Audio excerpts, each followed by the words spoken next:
All right, so welcome to the Saturday morning Thai time Sangha call. It's Friday evening, but a lot of the people. No, wait a minute. Sorry, that was yesterday. Today is Sunday, and it's Sangha UK, so it's 4 p.m. on Sunday afternoon. Sorry, my brain is still kind of in a fog. I can tell when I'm writing code that I can't quite think straight. And that's an example of it there. So if I get off track again like that, somebody remind me. So, um, welcome to the Sunday afternoon call. And that today, let's do a review about what the practice really is. Because Western mindset has gotten the idea that squatting on the floor in a retreat hall is what Buddhists do. And that actually prevents people like Ivan from practicing correctly. And so basically what we can say is that if we can manage somehow to throw out and not use the word meditation, then we can also throw out all of the ideas that people have about the word meditation, including squatting on the floor, sitting with a whole bunch of other people in a meditation retreat at a certain time of day, etc., like that, because that's not what the Buddha taught. Basically, what the Buddha taught then, you could say, is he says, go to the forest, go to an empty hut, go to the foot of a tree, and sit down on a seat and bring mindfulness to the fore, which means begin to practice to remember, to be in the present moment. When we say bring mindfulness to the fore, the easy way to translate that is to be here now and to know it. Now, I do recommend that people do this on a regularly scheduled basis to get started to do it. But the whole point is that every moment, 24 hours a day, 60 minutes each hour, day after day after day, moment by moment by moment, that's an opportunity to practice anapanasati. And what we mean by that is to start watching what's going on both inside and outside. Now, what we mean by outside is the five senses of what do you hear, what do you see, what do you touch, what do you taste, what do you smell. And the sixth one is what's going on between your ears. And so those are the six senses. And to be here now means that you are paying attention to one or the other of the six senses. Now, a beginner needs to intentionally do this, maybe even have a schedule. But sitting for an hour is pointless and useless because the human mind does not have that kind of attention span, and beginners don't have that kind of sati. But we can practice for a few minutes on a regular basis. And as we practice regularly, over and over and over again, we begin to fill in the gaps with remembering to be in the present moment, to be here now. This is actually the practice that the Buddha has, that we don't have dissatisfactions on a schedule. The dissatisfactions will come into the mind at any point, at any time. And our job is to be here now more and more and more often so that we can see what's going on more and more often. Now, Ivan has just said that he can see when he falls into a victim's position.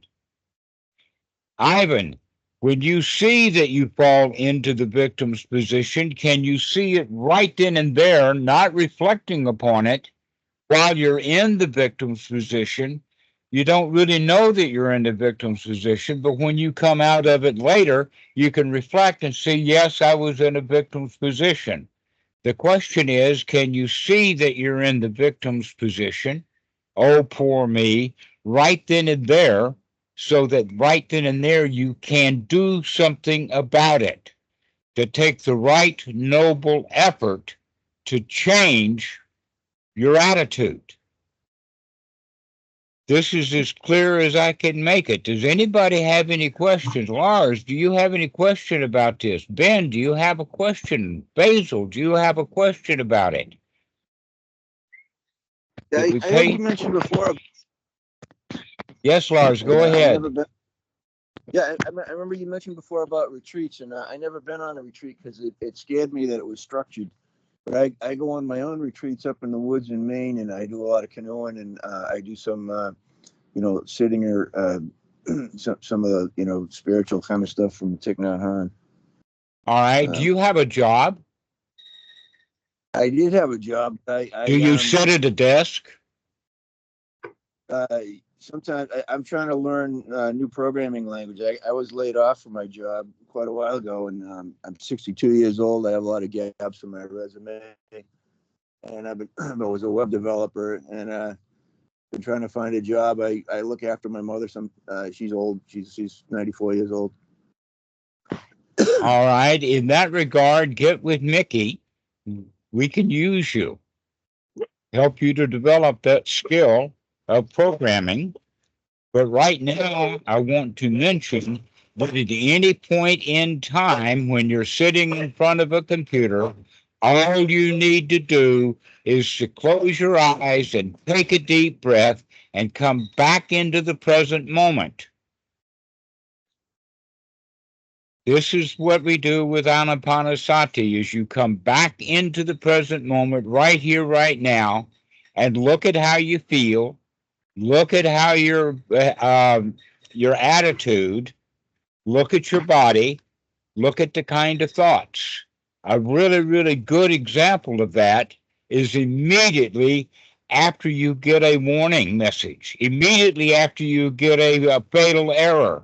Whenever you're getting any of that kind of stuff, that's exactly the right time to close your eyes, take a deep breath, and say, never mind, we can handle this.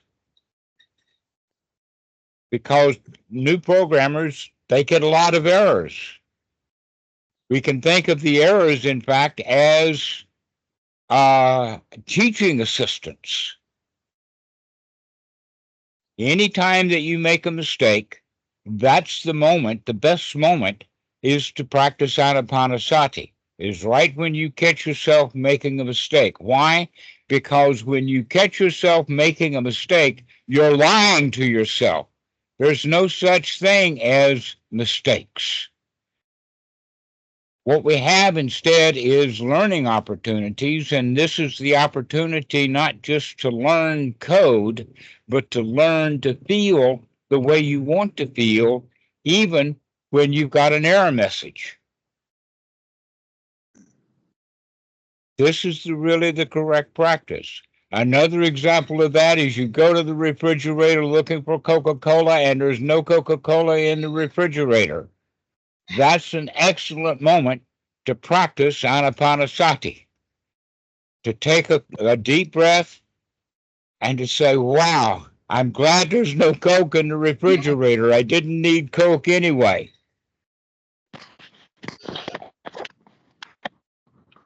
So this is the way that we're going to learn to practice. Go ahead, Liz, I'm listening.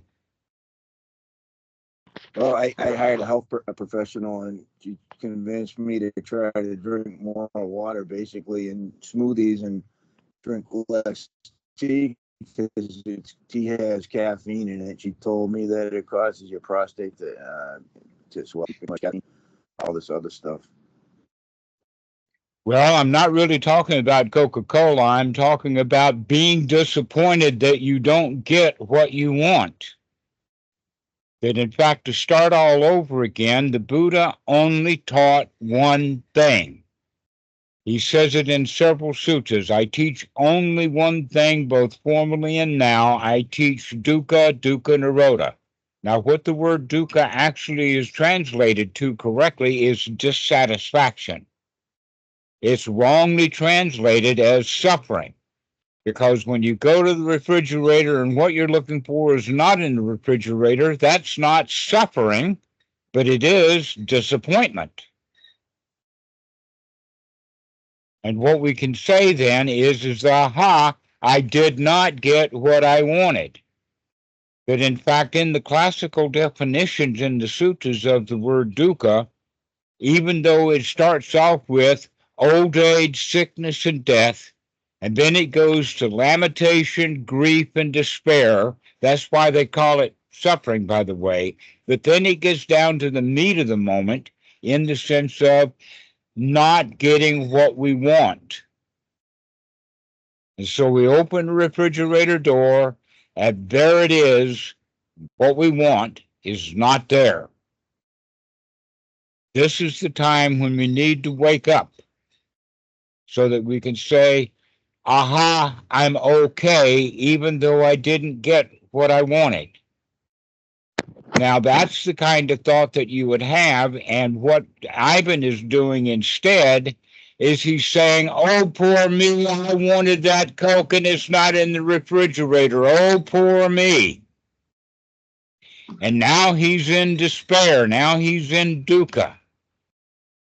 And this is the time to practice, to take a deep breath and says, never mind, I'm okay without it.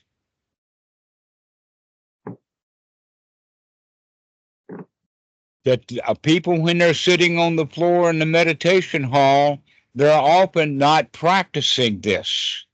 They're doing something else like daydreaming, noting, that kind of stuff.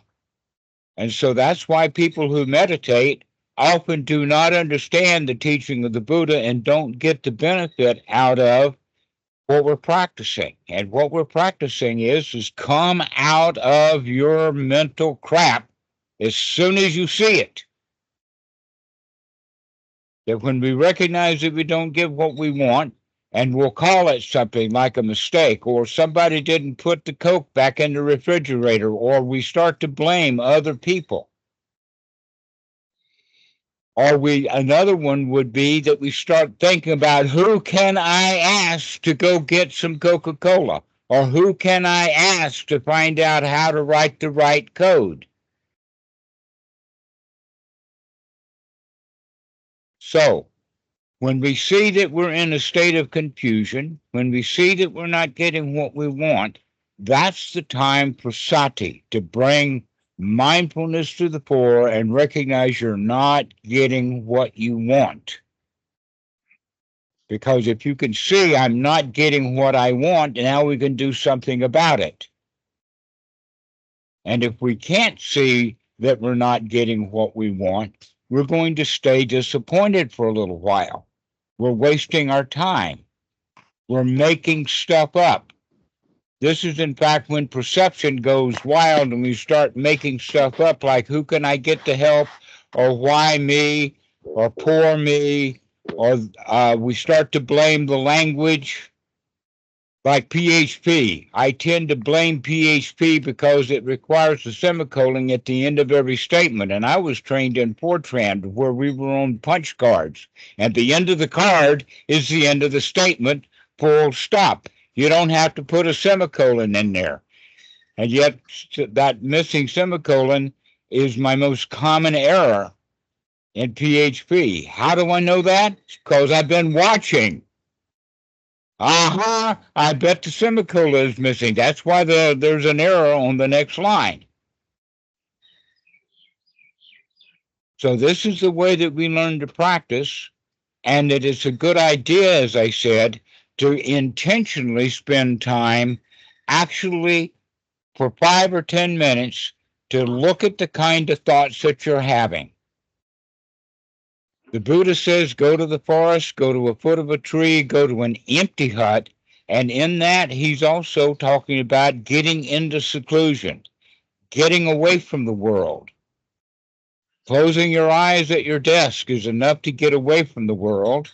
And then we put thoughts about the code that we're writing, or the refrigerator being empty, or whatever, and we remove those thoughts from the mind, and instead we put wholesome thoughts in.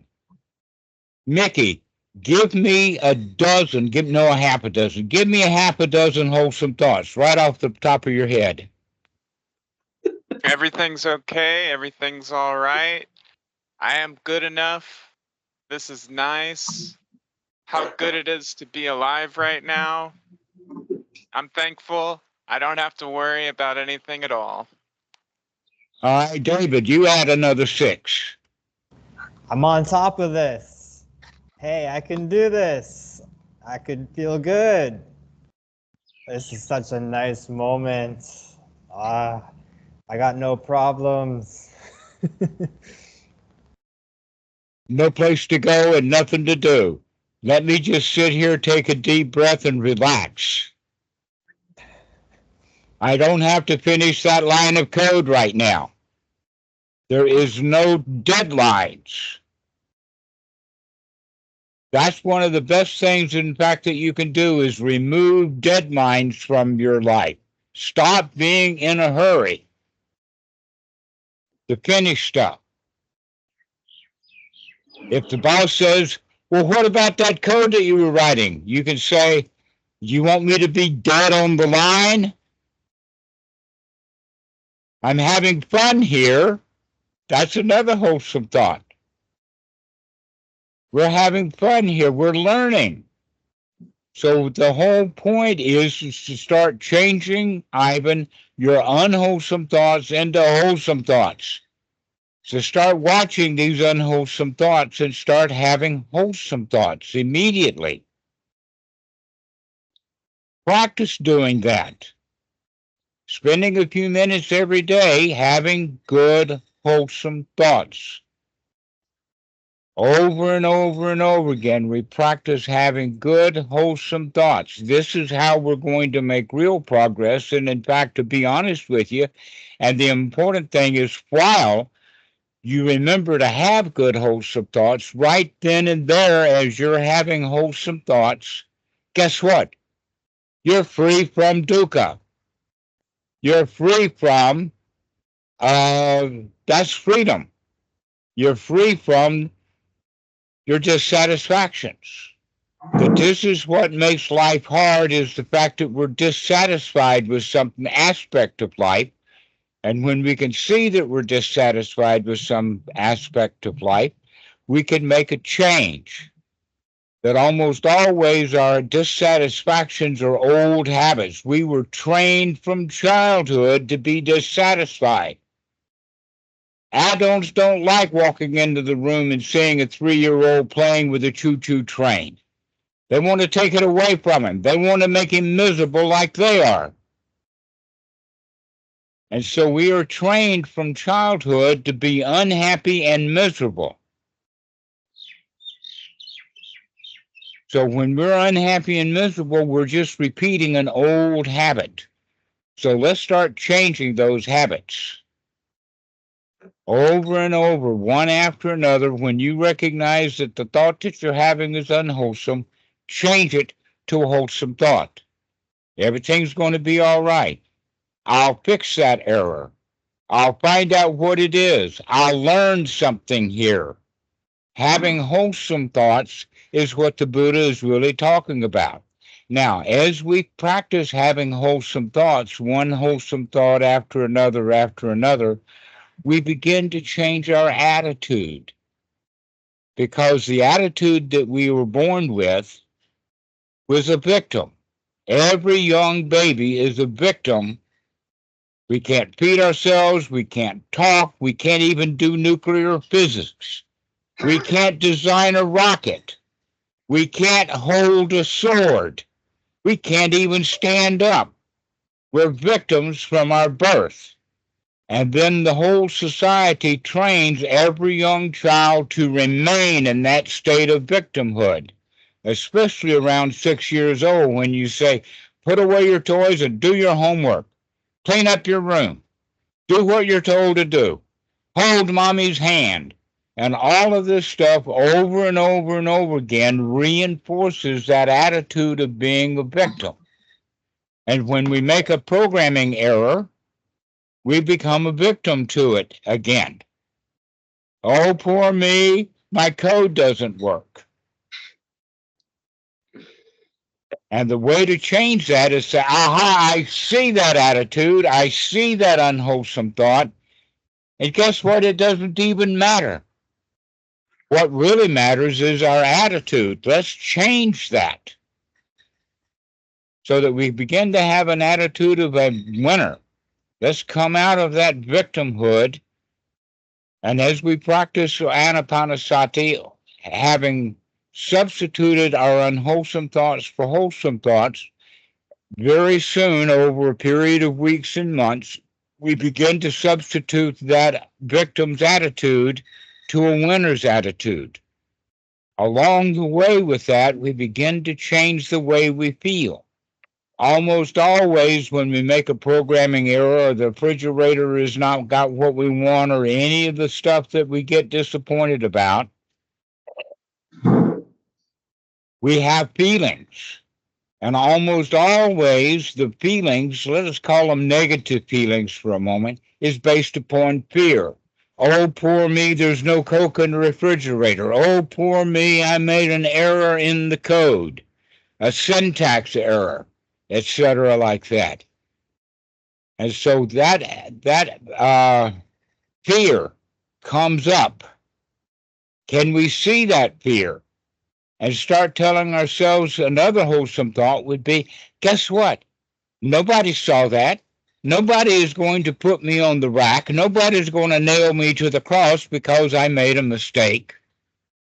There's no reason to have any fear. Let's stop with the fear and start feeling safe and secure. Even when we're making a programming error, even when the refrigerator doesn't have what we want, even when we come into a state of being a victim again, it's not dangerous. It's not dangerous. So we should start having wholesome thoughts about everything is okay. Things are not dangerous. Let me take a deep breath and feel safe. Let me take another deep breath and feel secure. Wow, I'm okay. There's nothing to fear. If we keep practicing nothing to fear, no place to go, nothing to do, we begin to change those feelings of anxiety and those changes of the feelings of fear into feeling safe and secure and comfortable. And as we change those feelings into safe, secure, and comfortable, guess what? A new kind of feeling grows, and that feeling would be satisfaction. We become satisfied. I'm okay and I'm satisfied that I just made a syntax error. I'm okay and satisfied even though there's no Coke in the refrigerator.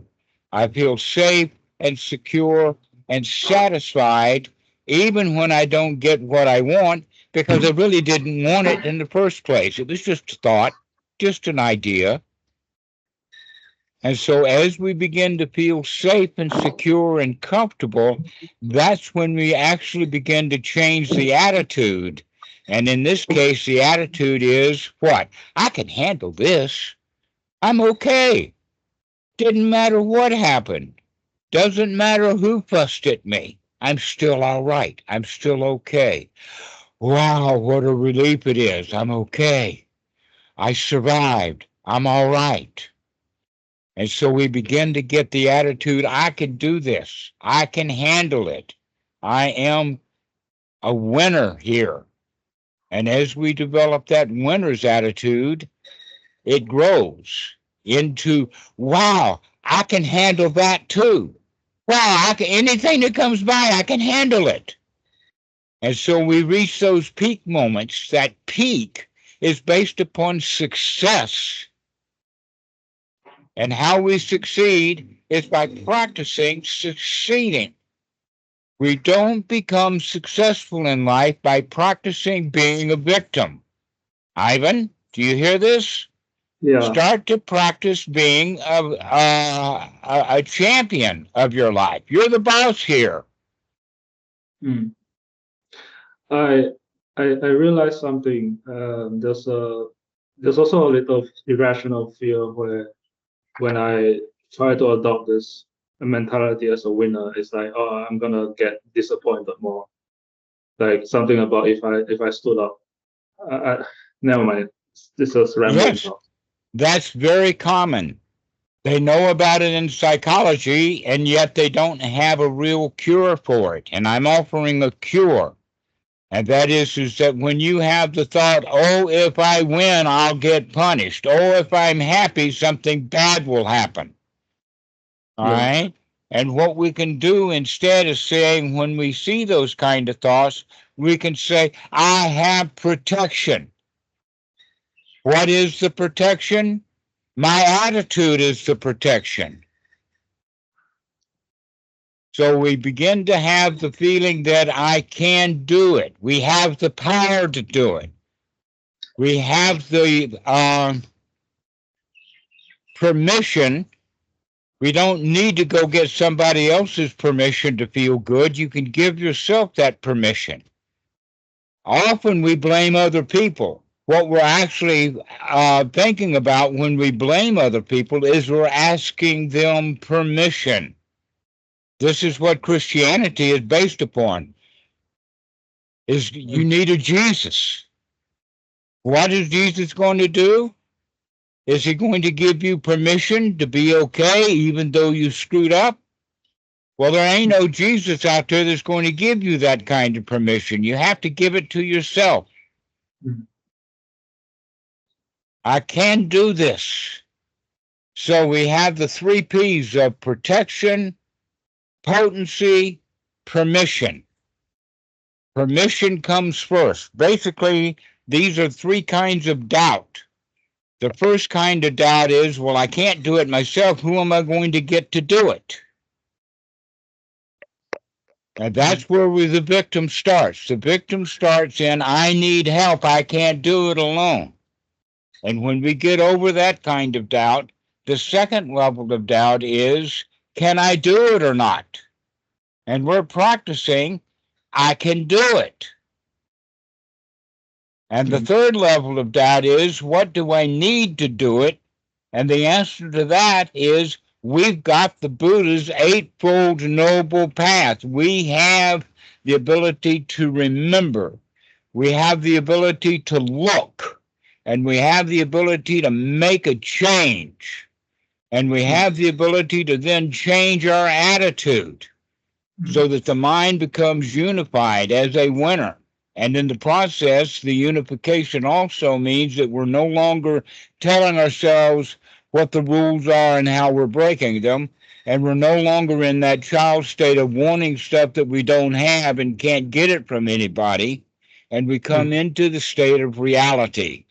And the reality is that everything is okay. We live in a paradise. We live in a paradise on the outside, and we live in a paradise on the inside. It's only when we become judgmental that we destroy our paradise. When we start saying this is better than that, and the reality is everything is already okay. Everything is already okay. It doesn't need to be judged.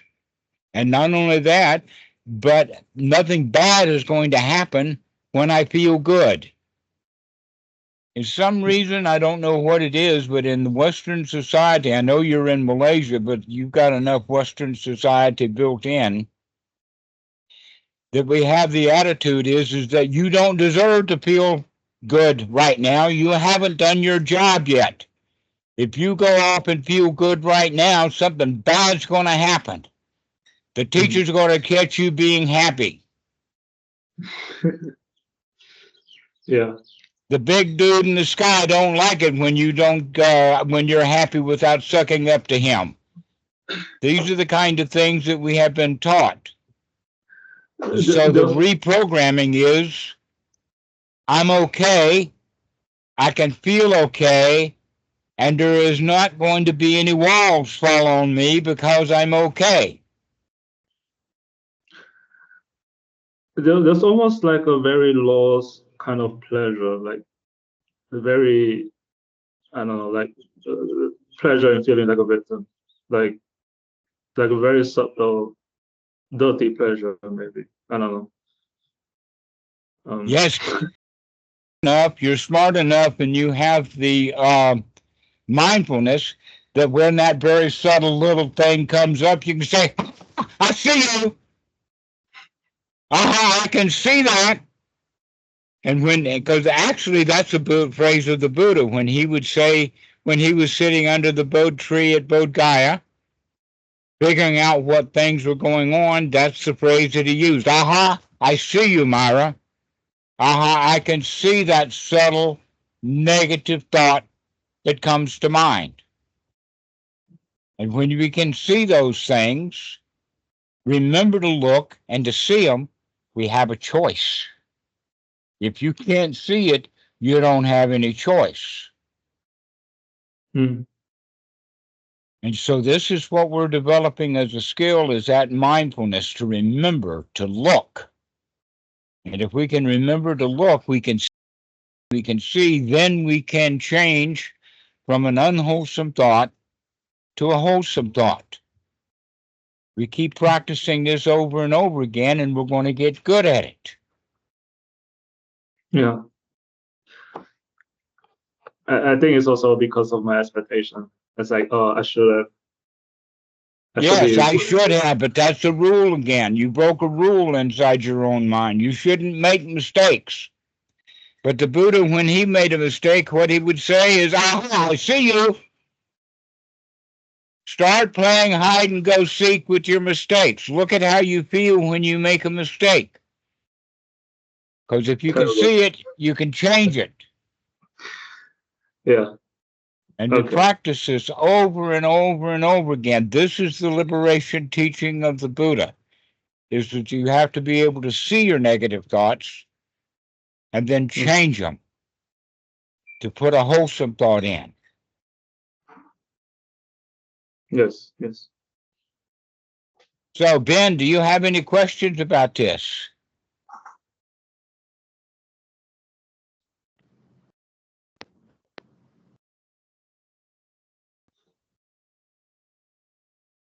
How about you, Basil? Do you have any questions about this? Go ahead, Ben. I see you looking your mic on and off. I don't know, Dhammarato. Thank you. Say what? I don't. Thank you. All right. Lars, I saw you go off, and now you're back on again. Yeah, you came back in when we were talking about fear. My cell connection is weak in this area, but I think I don't know if I'm thinking about guitar magic or something, but I feel like if I could be more aware or mindful, I could practice a guitar better, because I played. Here's what's going on. Can you see that thought? Oh, if I could only. That's the thought you just had. If I could only blah, blah, blah. When you can see that thought, you can say, aha, I see you, Myra.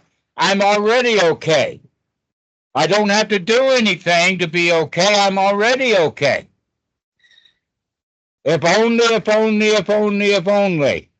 All the unhappy people in the world keep saying, if only I could do this, if only I knew that, if only if I had mindfulness. Hot dog, got to have mindfulness right now. Yeah, I guess like my self-worth isn't dependent upon what other people think. My self-worth is not dependent on my ability to control circumstances. No, you can't control circumstances. Can you be happy even though you are out of control? Can you at least control it enough to be happy even though you can't control it? Yeah, it can be a challenge. I want to be happy, but yeah, I can't control it. No, not only want to be happy don't work. Want to be happy don't work. In fact, wanting to be happy is wanting something you don't have. That's just more suffering. Can you see that and change it? The hot dog, I'm happy enough right now. This is good enough. Don't have to be over the moon, not yet. Well, it's like I'm trying to tell myself that maybe that helps, but you challenge it. Yeah, we have to be able to say this is good enough right now. I'm satisfied right now. I don't have to wait until circumstances get better. I don't have to wait until this or that improves or I get this skill or not. Because when you do that kind of stuff, you're practicing being disappointed and dissatisfied. Mm. And what we need to do is instead practice being satisfied, practice being okay already. This is good enough. And when we have those thoughts, oh, if I only had this skill or if only I could do that, we could say, aha, I see that. I see that, Mara. And I am already good enough. I already am in the state where there's no place to go and nothing to do, and I'm okay already. Yeah, I feel like that sometimes. Then sometimes I feel like and when you don't feel like that, can you see I don't feel like that and say, hot dog, I see that. I can change it right now. It's not a matter of just, oh, well, sometimes it's bad. When that thing is sometimes bad, the answer to it is that I see that and make it sometimes immediately after that good again. That's what right noble effort is. The noble effort to say, sometimes I feel bad, hot dog, now I don't. Hot dog, now I'm okay. That's what mindfulness is about, is to remember to look at those kind of thoughts and see them that you're already okay. Are you okay now, Lars? Yeah, pretty good. I mean, I hired this health professional, and she told me I needed to clean out and organize. You don't need to clean anything. You need to change from I need to clean into is clean enough right now. So I'll ask you again. Are you okay now? Yeah, I think so. Yeah. Yeah is the only answer. Yes, of course I'm good enough right now. Don't qualify it. You're already okay. This is what needs to be practiced. Oh, by the way, David, you're smiling because you know you've been there and done this. Michael, you know exactly what I'm talking about. This is the habit that we have, is that things are not good enough, and they will be someday. And darn it, when I can see that, I can say, right now it's okay. This is the practice. This is actually the right noble effort, is to change it immediately. Anna, can you change it immediately? I definitely can. Yes, that's what we want. We want that positive attitude. I can do this.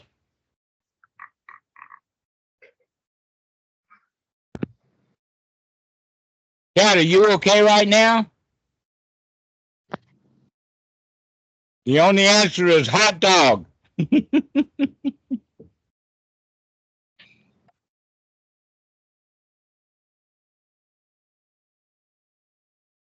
So this is kind of a short one, but I want to make it intense.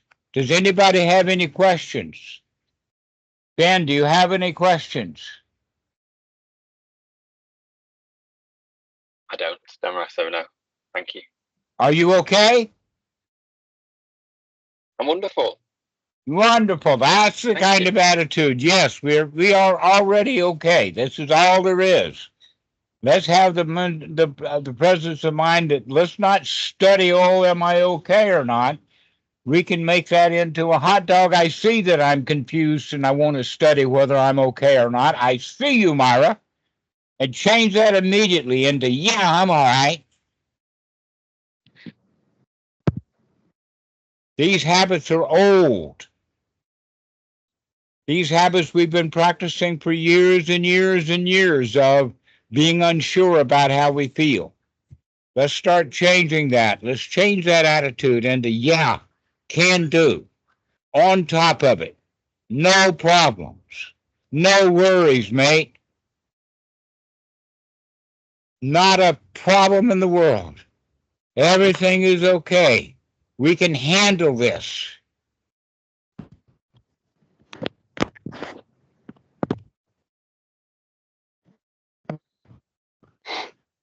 Mickey, what's happening, man? A whole lot of nothing. A whole lot of nothing. That's right. Yes. A whole lot of it, too. Wow, there's so much nothing going on. And I can handle it. Oh, yeah. So, Basil, how about you? Nothing wrong in the world. Not Nothing a problem in the world. Carl, how about Everything's you? fine.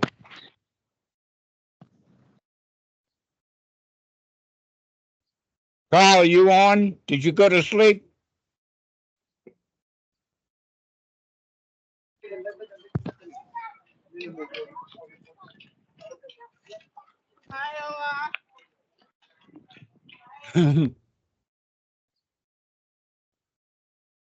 His microphone.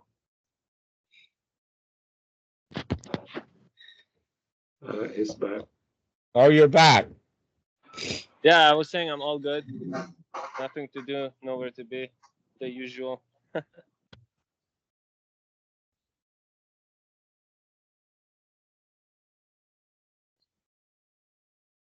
So, if everybody is just happy and peaceful and calm and everything is okay and not a worry in the world and nothing is happening, nothing important, the only thing that's important is the next breath. Because if you don't take the next breath, you're dead. And when you're dead, then what's important? Think about that. When you're dead, what's important anymore? Nothing. Oh, the police are after me. But if I get shot and are killed by the police, I got no problem with police anymore. I'm dead.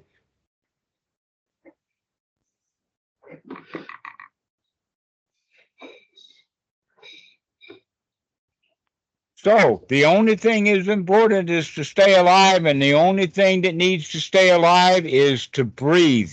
Can you breathe? If you can breathe, you're already okay. And if you're not breathing, you're dead. And then there's nothing to it. They talk about it in the sense of rest in peace. You don't have to say rest in peace. You don't even know what peace is. Only the ones who are dead know what rest in peace means. They're so peaceful, they don't even know how peaceful they are. There's nothing there.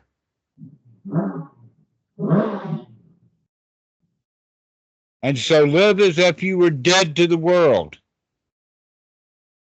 Because the world's got nothing to offer. Nothing is important. The only thing that's important is, are you alive? Are you breathing? And if that's happening, isn't that good enough? What a relief. No worries, no problems. Nothing is important. Anything that I'm wanting to do can wait. Doesn't matter. This is the attitude to take on. Is everything is already okay.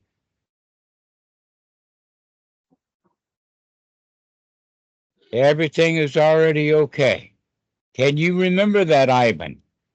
Yes, yes. Yes, can you start to remember? Can you practice it when you get those thoughts of things I need to do, or I wish I had this, or oh, poor me, or any of that kind of stuff? You can see that and make a change right then and there to everything's all right. At least I'm still breathing. And if I'm not, that's even better. Yes. Because then I'll be really at peace. I don't have to make my peace. I'm already dead. So these are the two states that we want to be in. Either be satisfied alive or dead when it really doesn't matter.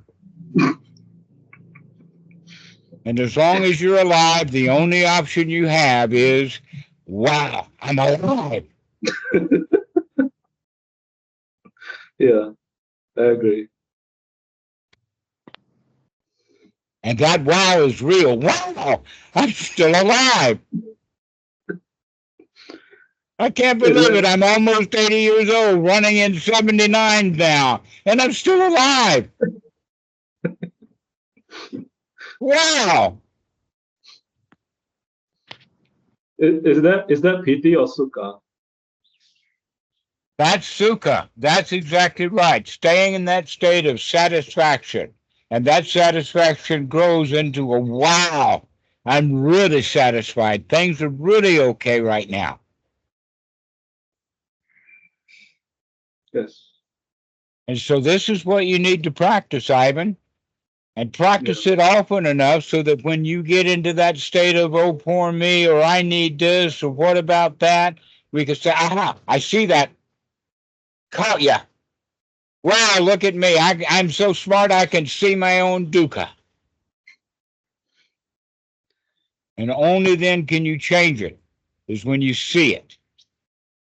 Yeah, it's just almost like every time I got a handle with something just come and just test me in different ways. I don't know. Just yeah. It's just an old bad habit. Yeah. And you can change that habit right here, right now. Make a change. And the first change is, aha, I see you. That's the big change is, aha, I can see you. Because if we have it, oh, I can see that again, oh, there it goes again, then you're not seeing it properly. Seeing it correctly means that you're really happy that you can see it. Because only when you really are happy that you can see it can you really make a change to it. Otherwise, it's got you by the foot. Yes.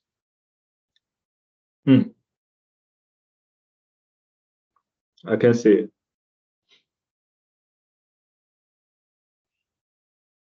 So, David, do you have any final comments?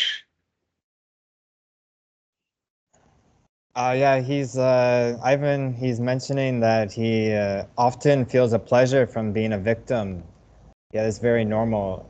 And what you want to do is really you want to get the pleasure from being a winner. You want to make the pleasure of being a winner greater. Do whatever you can, get that PT Sukha up so you can stay in that winner state, not fall back to a victim. Yes, that's an interesting point that we often get our pleasure from being a victim. Why? Well, if I'm a victim enough, somebody's going to help me. Guess what? Nobody's ever helped you before. Only you can help you. And you can help yourself by saying, aha, I see that victim. I see that I take pleasure in being the victim. And I can take better pleasure by coming out of that victim.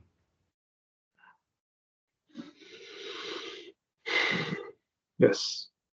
Thank you, David, for saying that. So does anybody else? How about you, Carl? You still having fun there?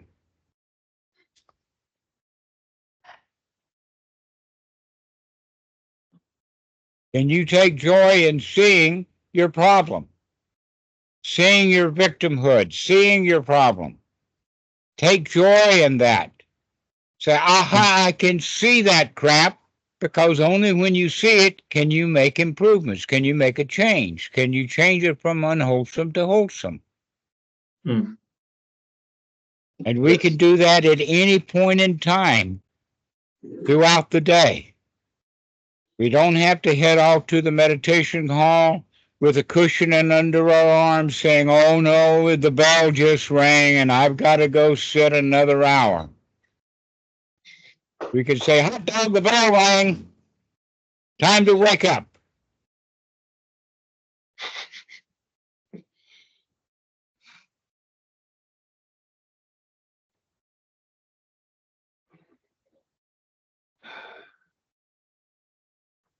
So, Ben, Lars, Carl, Anybody got any last comments? Lars, I see you. I don't know. I don't know. Can you see that you just said, I don't know? That's the victims. I don't know. Can you say, I still don't know? I think I never used to think of myself as a victim or anything, but then some people try to convince me that I was behaving like a maybe. But before that I just knew that maybe I was irritated or something about something, and I don't like it. When you see that, you can say, hot dog, I see that, and come back out of your dissatisfaction into satisfaction. You have to be sharp. You have to see that you're having those thoughts. Oh, well, some people say, I see that some people say. I don't have to listen to other people. I can come out of that state of mind and say, I'm okay already. Talk yourself into being okay already. Well, I realized that being angry is an advantage because I don't have as much peace, and I like peas, but what I really like is chickpeas because I go in the refrigerator.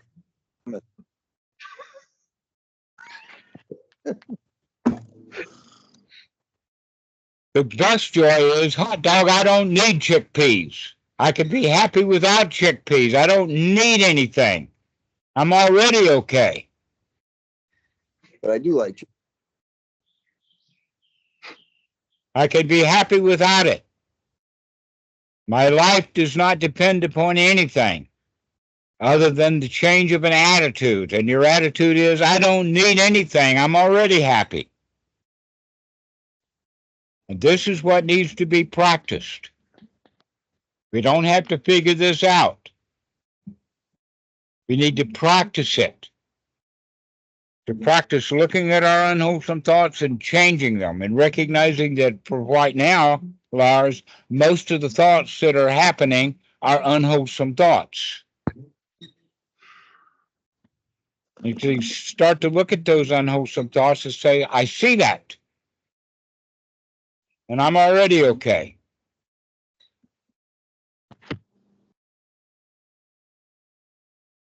Mm.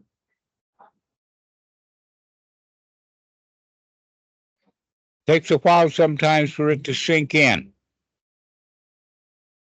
So let it sink in, and the way that we want to sink it in is by keep putting that water on that hard sponge. I'm okay. I'm already okay. Everything is already fine. Not a worry in the world. I'll survive. No hurries, no flurries, not in a rush. Everything is already okay. Everything is already okay. We're already in paradise.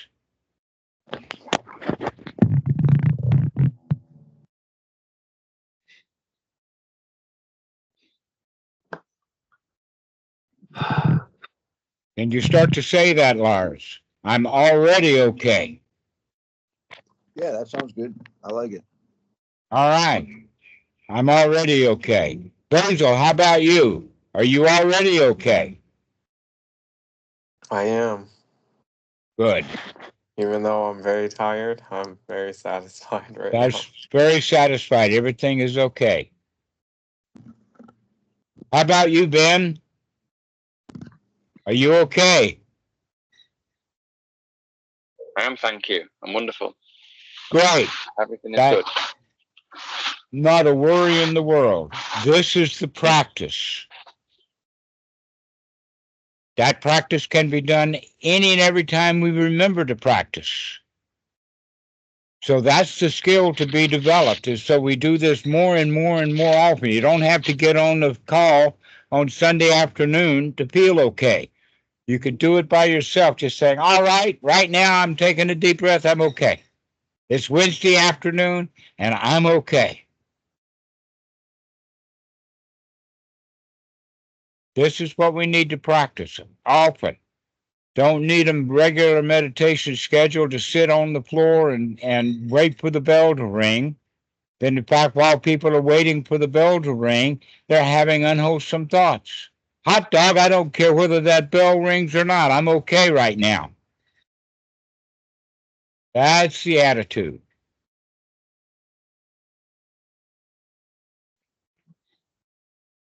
Kat, do you have any last remarks?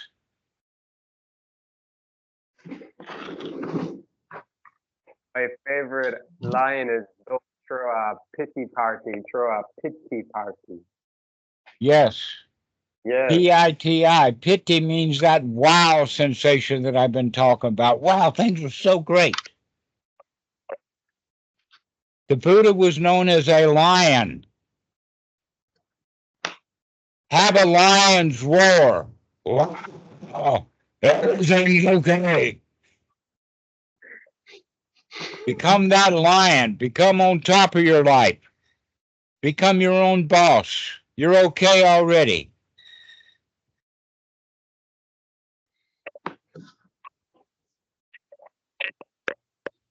That wow sensation, that's the lion.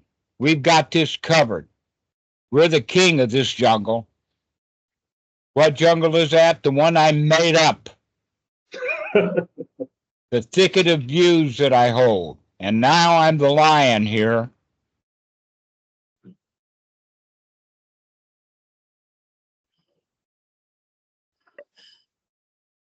So, Kat, are you the lion? Roar. Roar. I'm hanging on 1% battery for like 10 minutes, so I feel like a lion. All right. Well, let's go ahead and finish the conversation now. Does anybody got a last remark? Let's hear it.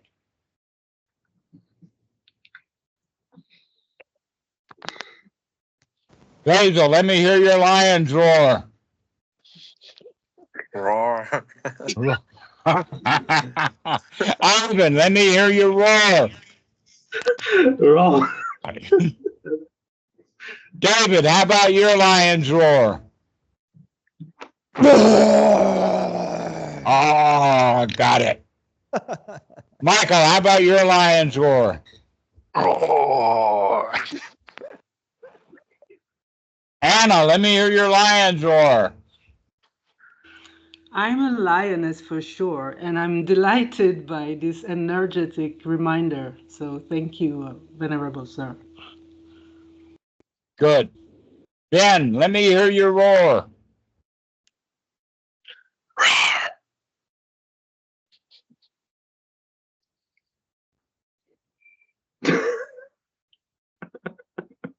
Lars, you've got a guitar to roar, huh?